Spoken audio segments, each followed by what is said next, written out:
Jungle.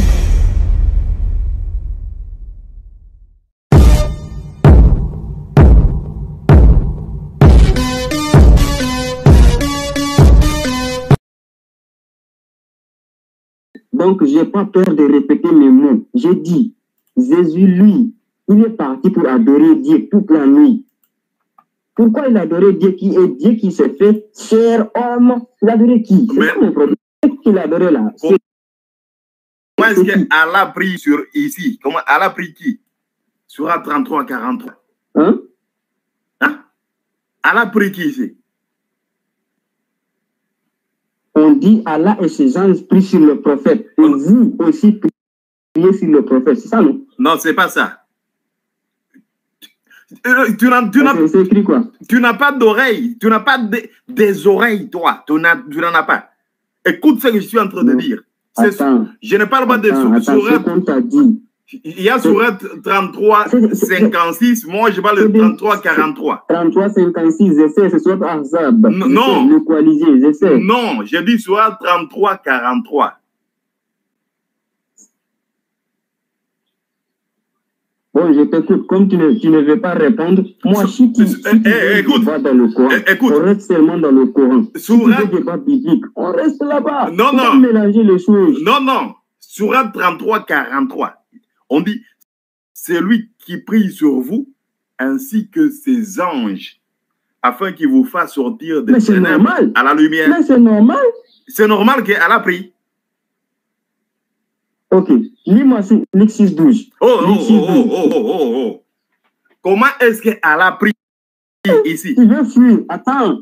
Comme ça, on frappe seulement, vous fuyez, vous sortez. Allah prie qui ici? Fuir les questions. Allah prie qui ici? On dit Allah prie sur vous. Hein? C'est pas prie vous, non. Il n'est pas dit là-bas, Allah prie vous, non. Non, sur. Mais c'est ça ma question. Pourquoi est-ce qu'il prie? Ça, c'est une bénédiction. Où est-ce qu'on a écrit bénédiction? Et certaines traditions qui vont trouver que Allah bénisse les prophètes. Et d'autres traditions qui disent prier. Prends-moi la Bible, tu me lis 6, 12. On va savoir la différence. Mon frère. Tu as peur de quoi? Comment est-ce qu'Allah prie ici? Pourquoi? Comment est-ce que Allah est Dieu? Comment est-ce qu'on dit Allah prie? Hein? Même ses anges prient. Selon toi, Allah, selon toi, Dieu, lui, il adore il nous adore, nous. Il nous adore. Je n'ai pas dit qu'il vous adore. Pourquoi est-ce qu'Allah prie? Puis tu vois, dans Luc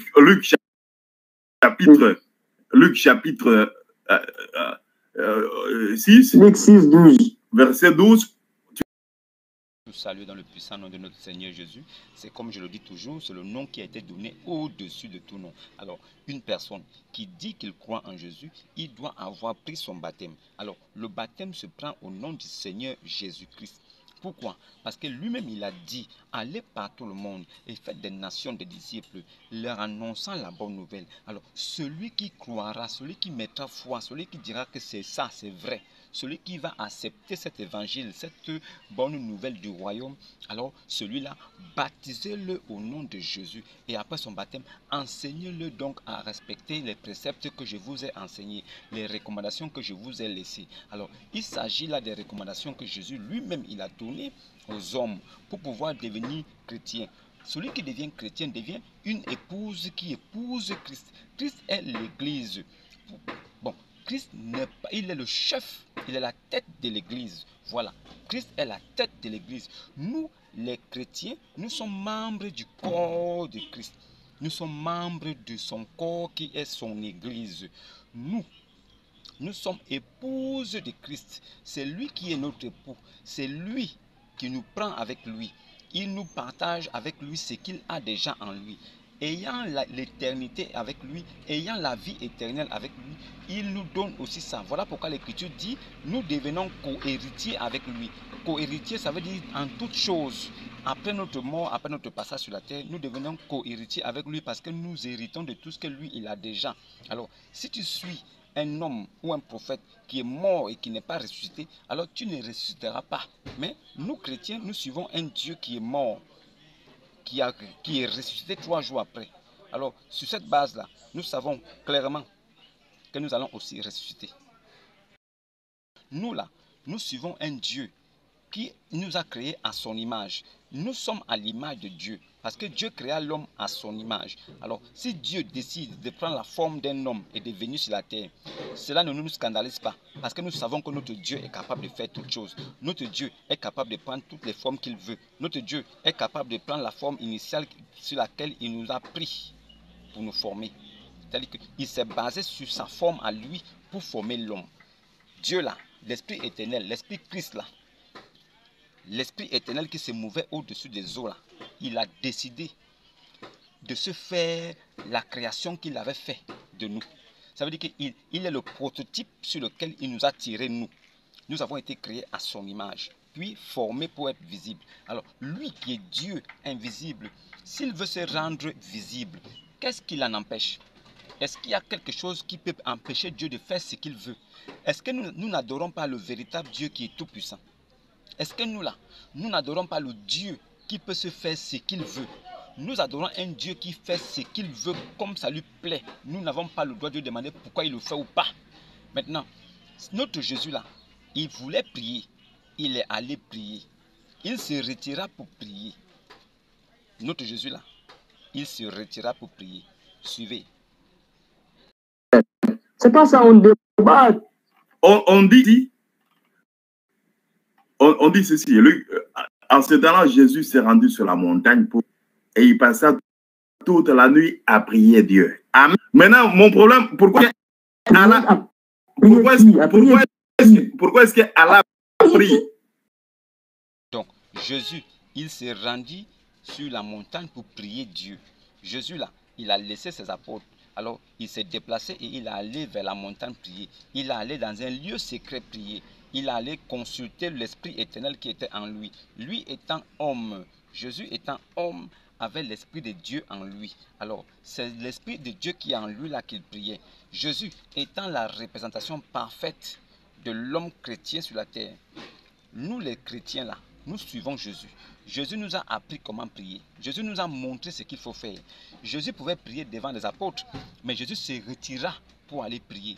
Pour nous faire comprendre que si nous aussi demain, nous voulons prier, nous devons nous retirer aussi nous-mêmes dans un lieu secret pour adorer notre Dieu. Parce que notre Dieu là, c'est en vérité et en esprit, c'est en esprit et en vérité que nous devons l'adorer. Il n'y a que comme ça que nous devons adorer notre Dieu, en esprit et en vérité. Voilà pourquoi Jésus là, il se retira pour prier, mais dans un lieu secret. Maintenant, Jésus là, comme homme, il parlait à l'âme qui était en lui, à l'esprit qui était dans lui là. Cet esprit qui était éternel là. C'est comme un homme peut dire, ah, mon âme se réjouit. Ou bien, mon corps, il dit à son âme, ah, mon âme se réjouit en moi. Ça veut dire qu'un homme peut se dire en lui que son âme se réjouit en lui. Un homme peut se parler à lui-même. Un homme peut dire que, ah, mon âme se réjouit. Comme pour dire qu'il se parle à lui-même. Vous n'allez pas dire que, mais son âme là c'est qui? Mais quand un homme dit que, ah, vraiment, mon âme se réjouit. Ou bien, vraiment, j'ai combattu le bon combat. En son cœur, quand quelqu'un dit j'ai combattu le bon combat, il se parle en lui-même, mais il parle à son âme. Jésus là, étant homme, il parlait à son âme et à son esprit qui était Christ, l'éternel, manifesté, qui s'est rendu visible dans un tabernacle. Le tabernacle de l'Esprit éternel, de Dieu Tout-Puissant, du Père éternel, était Jésus-Christ. Ce corps-là, qui était le premier-né de la formation et de la création, premier-né de la création et de la formation que Dieu avait fait. Alors, ce corps-là, c'est là où séjournait l'Esprit éternel. Alors, si nous prenons la sourate 33 au verset 43, nous verrons que c'est lui, Allah, qui prie sur vous, ainsi que ses anges, pour vous faire sortir des ténèbres à la lumière. Ce verset est assez clair. Votre Dieu lui-même, il reconnaît que vous êtes des ténébreux. Votre Dieu arabe, ce Dieu arabe qui ne parle qu'une seule langue, il sait que vous êtes des ténébreux. Voilà pourquoi il prie Dieu, le Seigneur du Levant et du Couchant. Il le prie pour qu'il vous fasse sortir des ténèbres à la lumière. Pas que lui puisse le faire, pas que lui, Allah, est capable de le faire. Non, mais il prie un Seigneur pour que ce Seigneur puisse le faire à sa place. Voilà pourquoi il prie le Seigneur pour qu'il vous fasse sortir des ténèbres à la lumière. Ce verset est assez clair. Sourate 33, verset 43. C'est lui, Allah, qui prie sur vous, ainsi que ses anges, pour vous faire sortir des ténèbres à la lumière. Pour vous faire sortir des ténèbres à la lumière. Cela signifie que même Allah, il sait que vous êtes des ténébreux. Et ce n'est que dans sa prière, il exhorte Dieu, il demande Dieu de l'aider à vous faire sortir des ténèbres. Mais ça n'a pas marché. Puisque vous êtes toujours des ténébreux et vous êtes encore dans les ténèbres.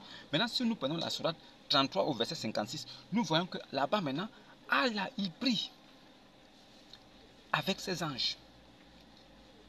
Allah, il prie. Certes, Allah et ses anges prient ensemble. C'est-à-dire qu'Allah a organisé une réunion de famille là où il est assis avec ses anges. Ils sont en train de jeûner et de prier. Allah jeûne avec ses anges et il prie sur le prophète, sur un mortel, sur quelqu'un qui est mort, dont le poison a tué. Alors, ils se sont réunis pour prier. Mais Allah se rend compte que ça ne suffit pas. Il dit, oh, vous aussi qui croyez là, vous les musulmans, les musulmans, les abdouls, les esclaves là, vous aussi qui croyez là, priez sur lui aussi. Priez toujours sur le prophète et adressez-lui vos salutations. Quelqu'un est mort, vous l'adressez les salutations, ça va aller où? Allah est mort avec Muhammad. Muhammad est mort avec son faux Dieu. Ça va aller où? Vous devez prier sur un mortel. Quelqu'un qui est mort.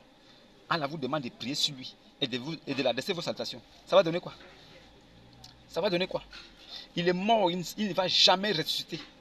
Qu'est-ce que vos prières vont apporter? Ça va lui donner quoi? Ça va lui donner quoi? Nous sommes là présentement. Qu'est-ce que vos prières vont lui donner? Dites-moi, expliquez-moi. Qu'est-ce que vos prières vont donner à Muhammad ibn Abi Kabsha? Qu'est-ce que vos prières vont l'apporter? Il est mort. C'est le poison qui l'a tué. Maintenant, qu'est-ce que vos prières vont faire pour le ramener à la vie? Rien du tout. C'est pour ça que dans la sourate 33 au verset 43, lui-même Allah, il prie sur vous, ainsi que ses anges, pour vous faire sortir vous maintenant des ténèbres à la lumière. Mais est-ce que ça a marché? Ça n'a pas marché. Ça ne marche pas. Un Dieu qui prie, votre Dieu qui prie. Et certains musulmans disent que non. Il y a des interprétations qui disent que c'est bénédiction. Il y a quelque chose qui manque dans vos têtes. Il y a une vis qu'on n'a pas bien serrée dans vos cerveaux. Si c'est écrit bénédiction, nous allons dire Amen. Si c'est écrit prière, c'est prière. Est-ce que c'est assez clair? Le Coran est clair là-dessus. Qu'il ne faut pas prendre un autre livre pour l'expliquer. Le Coran avertit les petits musulmans ténébreux là que ne prenez pas un autre livre pour m'expliquer. Je suis assez clair comme ça. Je vous ai dit que je prie avec mes anges sur vous pour vous faire sortir des ténèbres à la lumière. C'est moi-même qui ai écrit ça dans mon livre. Ce n'est pas vous, des faux petits musulmans analphabètes illettrés aujourd'hui, qui allez venir maintenant interpréter ce que moi j'ai déjà dit. J'ai dit que je prie sur vous pour que vous sortez des ténèbres à la lumière. Ne venez pas avec vos philosophies à 2 balles pour montrer que vous êtes plus intelligent que moi, Allah. Moi, Ibn là, j'ai déjà décidé ainsi et j'ai écrit. Celui qui va lire ça, il comprend ce que j'ai dit. Fin. L'islam vous a trompé. L'islam vous a trompé. La religion islamique vous a trompé. Les Arabes vous ont trompé. Réveillez-vous. Sourate 33, verset 56.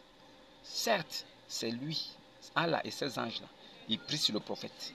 Et ça n'a pas suffi. Dieu Tout-Puissant, il prie avec ses anges. Ça ne suffit pas. Il vous demande aussi, vous aussi qui croyez, priez aussi sur lui et adressez les salutations. Jusqu'à là, ça n'a pas suffi. Muhammad n'a pas ressuscité. Il n'est jamais ressuscité. Il est calé sous terre. Sourate 33, verset 43.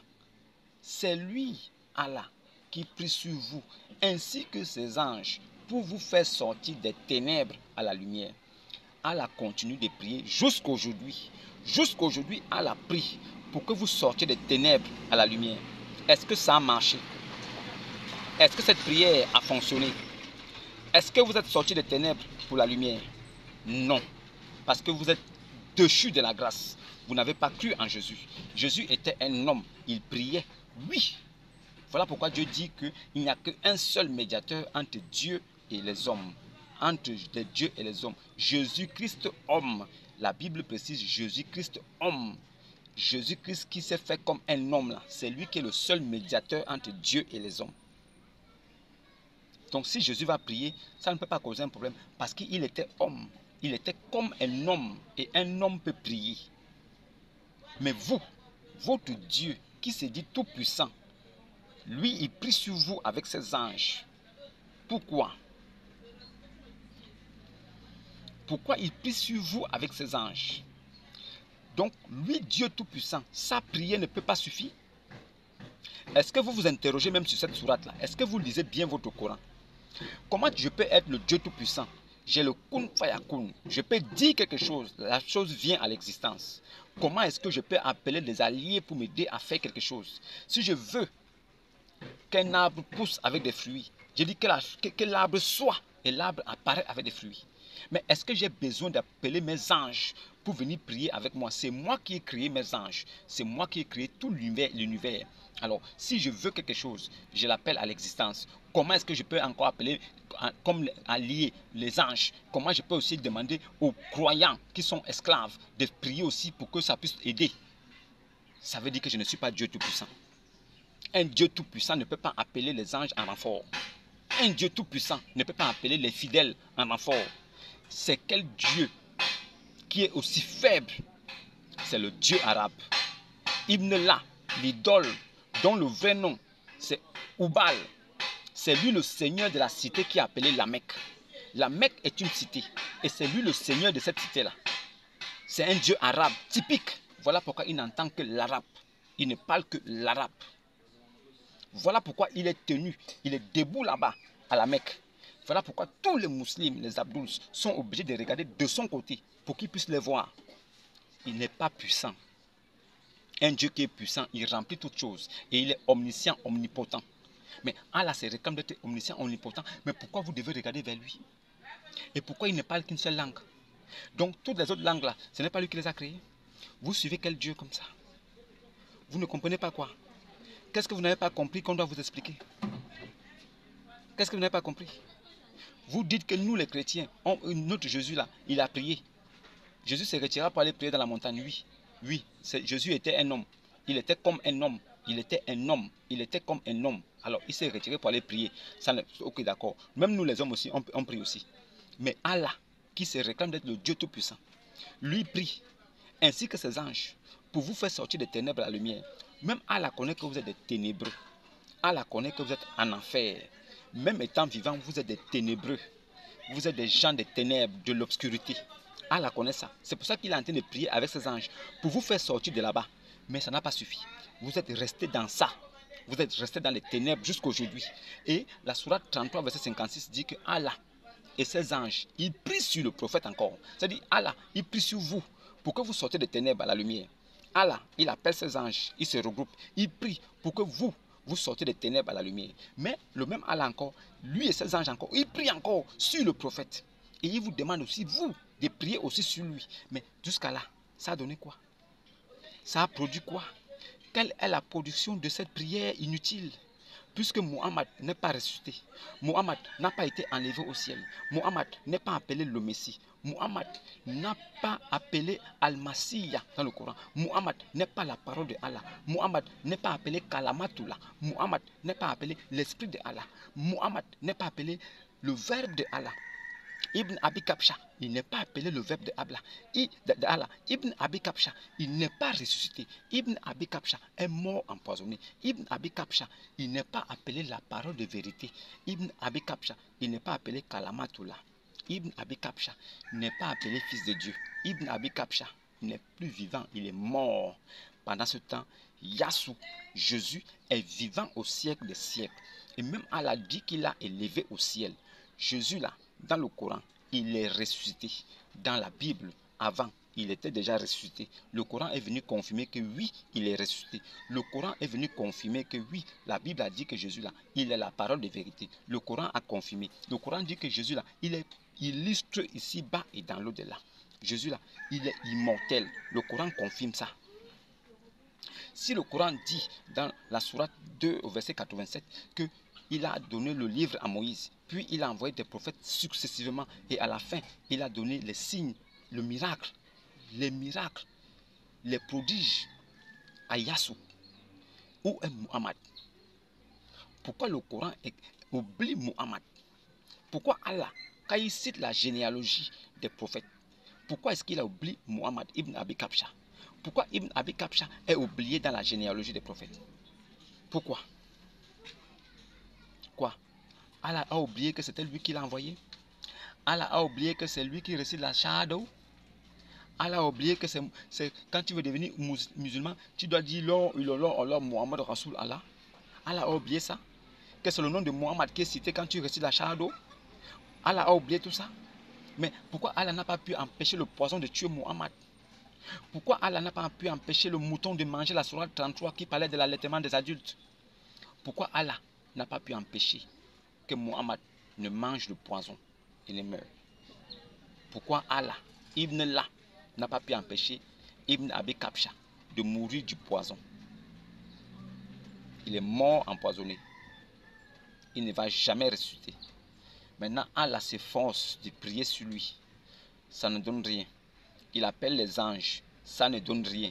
Il appelle les fidèles esclaves, ça ne donne rien. Vous pensez que lui là, Muhammad, il peut ressusciter un jour? Après 1400 ans sous terre, vous croyez qu'il peut ressusciter? Jésus là, c'était un homme qui priait, mais il a fait 3 jours sur terre, sous terre. Il est ressuscité, il est monté au ciel. C'était un homme non, mais il est ressuscité, il est monté au ciel. Un homme qui est ressuscité, il est monté au ciel. Maintenant, votre type là, il est où? Il est où? Vous priez sur lui, non? Priez sur lui. Pendant que vous priez sur lui là, votre Dieu, il prie sur vous. Votre Dieu prie sur vous pour vous faire sortir des ténèbres à la lumière. Sortez des ténèbres pour la lumière. Comme ça ne suffit pas là, moi-même aussi, je vais venir prier avec lui. Je viendrai prier avec Allah. Ibn Allah. Je vais prier avec Ibn Allah pour vous faire sortir des ténèbres à la lumière. C'est ce que je fais tous les jours ici. Tous les jours ici là. Je vous apporte la vérité de l'islam, du Coran, pour que vous sortiez des ténèbres à la lumière. C'est le travail que je fais. C'est ce que Allah faisait déjà en son temps.